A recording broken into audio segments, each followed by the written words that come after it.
Vatara Upanishad says, let yoga be practiced within a cave, protected from the high wind, or in a place which is level, pure, and free from pebbles, gravel, fire, undisturbed by noise of water or of market booths, because you're going to meditate, right? And which is delightful to the mind and not offensive to the eye. When yoga is practiced, the forms which appear first, so this is visions, which gradually manifest Brahman, are those of snowflakes, smoke, sun, wind, fire, fireflies, lightning, crystal, and the moon. When earth, water, fire, air, and akash, which is space, that is to say, when the 5 attributes of the elements mentioned in the books on yoga become manifest, then the yogi's body becomes purified by the fire of yoga, and he is free from illness, old age, and death. This illness, old age, and death is a common theme in the ancient world. Like all of the spiritual practices, yoga, Buddhism, if you go to the highest form of Buddhism, it's yoga anyway, right? It's all to escape illness, old age, and death. This is called samsara, the cycle of life, of birth, sickness, old age, and death. Birth, sickness, old age, and death. And the definition of a Buddha is actually someone who is outside of that cycle of birth, old age, sickness, and death. So that was their main goal. If you study like Buddhism and you study the 4 Noble Truths, it's basically when Shakyamuni Buddha. Do you know the story of Shakyamuni Buddha? So Shakyamuni Buddha was this prince, and when he was born, the astrologers came, and then that was the custom, and then they said, okay, he will be a great spiritual leader or a great king. And of course the king said, well, he's not going to be a great spiritual leader, he's going to be the next king, right? So he closed off the kingdom so that he will be protected in this realm. He doesn't see sickness, old age, and death, and everything is beautiful, and just stay here. Princely life is beautiful, and when you become king, the next king, this is the best life, so just stay here, right? But he was very curious, he had a compassionate heart. There's many little stories like that. Eventually he's like, I'm going to escape the kingdom. And so he escaped with his servant, and then for the first time he sees sickness, old age, and death. So he sees, because in the kingdom it's only like the beautiful people in the court, right? So he sees a sick person. He's like, what's wrong with this person? And the servant is like, he's sick, it's normal. And then he sees like a person walking like this, and like gray hair, wrinkly face, and can hardly move, and he's like, what's wrong with that person? The person's old, it's normal, And then finally, what's wrong with that person? It's not moving, he's dead. And so he's like, what? So he's like, okay, this is horrible, and how do I get out of this? He just suddenly realizes life is suffering, sits under the Bodhi tree, and he goes into this deep, long meditation. And when he comes out of it, he has the 4 Arya truths, or the 4 Noble Truths. So he's like Neo, and he comes out of the matrix, and he realizes, life is suffering. You've got this, you've got old age, sickness, and death. It just goes over and over. Life is suffering. That's the first truth. Second truth, there are causes for this suffering. There's a way out, number 3. And then the way out is the Dharma. So that's the 4 Noble Truths. But again, it's this in ancient history, in yoga history, it's all about trying to overcome this old age, sickness, and death. The precursors of perfection in yoga, they say, are lightness and healthiness of the body, absence of desire, clear complexion, pleasantness of voice, sweet odor, and light excretions. As gold covered by earth shines bright after it has been purified, so also the yogi, realizing the truth of Atman, that's the individual soul, becomes one with the non-dual Atman, probably Brahman, non-duality, attains the goal and is free from grief. So it's to be free from suffering. Maitreya Upanishad, in the beginning, Brahman was all this. So before you had an Atman, the individual soul, everything was one. Everything was in oneness. The universality, the universal soul. In the beginning, Brahman was all this. He was one and infinite. Infinite in the east, infinite in the south, infinite in the west, infinite in the north. Above and below and everywhere, infinite. East and the other regions do not exist for him, or across or below or above. The highest self is not to be fixed. He is unlimited, unborn, not to be reasoned about, not to be conceived. He is like the ether everywhere. And at the destruction of the universe, he alone is awake. So have you seen Oppenheimer, the movie?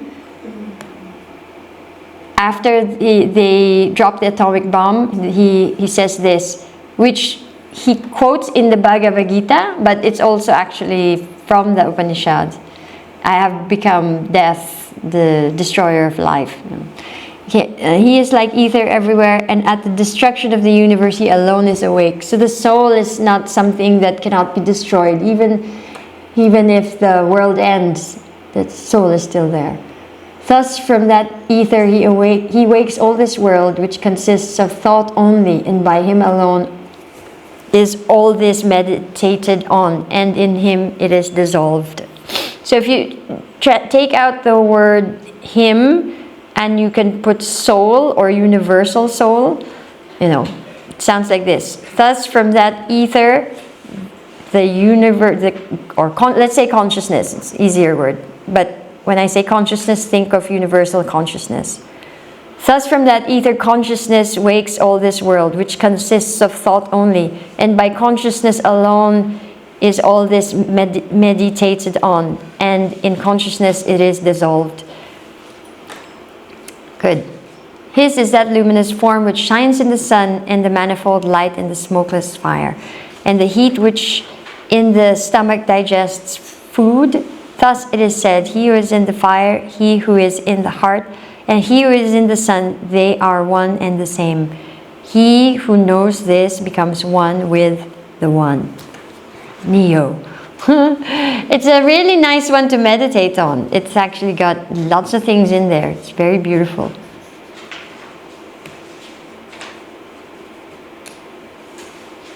Okay, so if you're interested in the history, particularly of Hatha Yoga, there is a really nice audiobook, which is actually a lecture of Dr. James Mallinson, a wonderful yogi who is not the type of yogi that you will see in a yoga studio. I don't think he's ever stepped foot in a yoga studio, but he studies languages, and then he studied Sanskrit, and then he decided for one of his studies to study one of the sutras, I think, and then he lived with the yogis in India, the ones that are hard to find, and he lived with them, and great Indologist and yogi.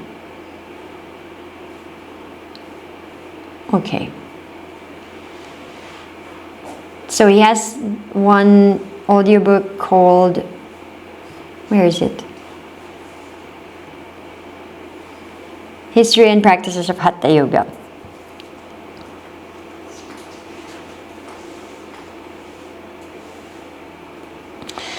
So the ancient yogis were concerned, their reasons for doing yoga, some of the reasons were liberation from suffering, self-deification. It's more for Tantra, I'm going to be divine. And then also to get certain siddhis, to get certain powers as well, or to get blessings from the gods. So these were some of the different goals that they had, or different reasons why they practiced yoga and different types of yoga. Okay.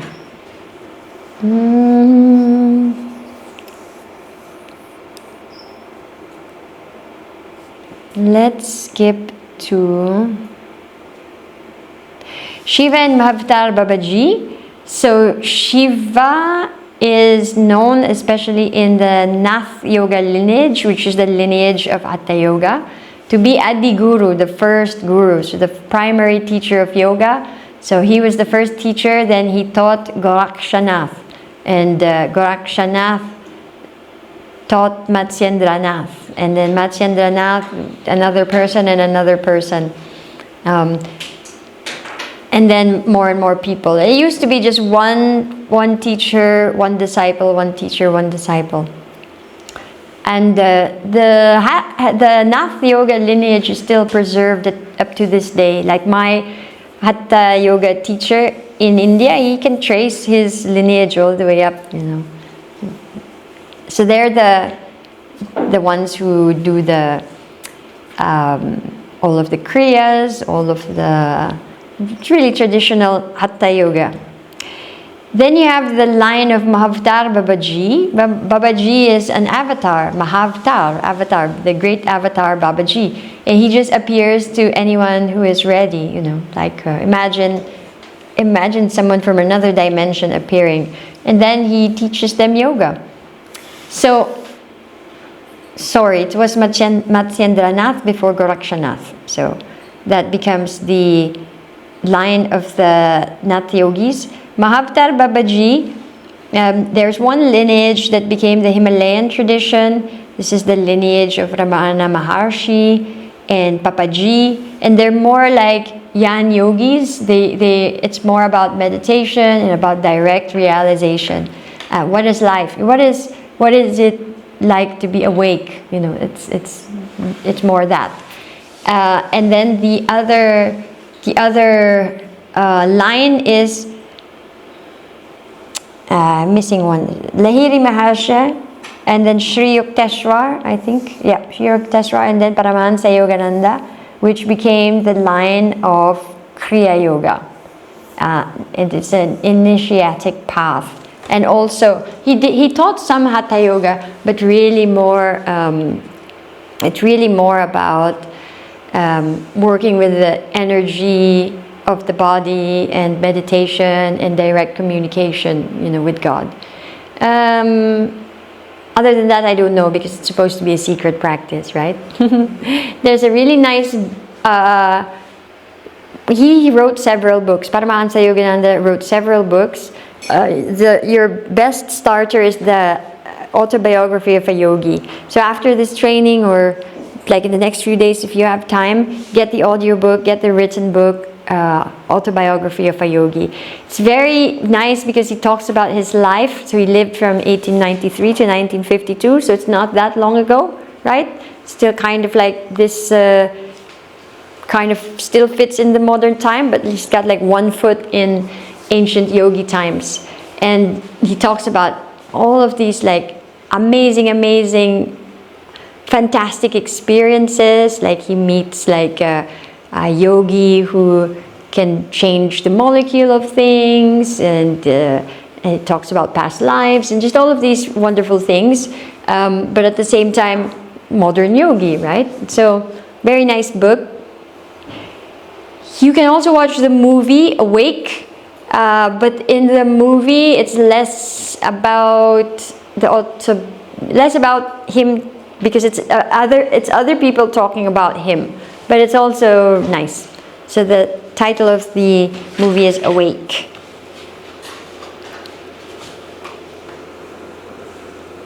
Okay, so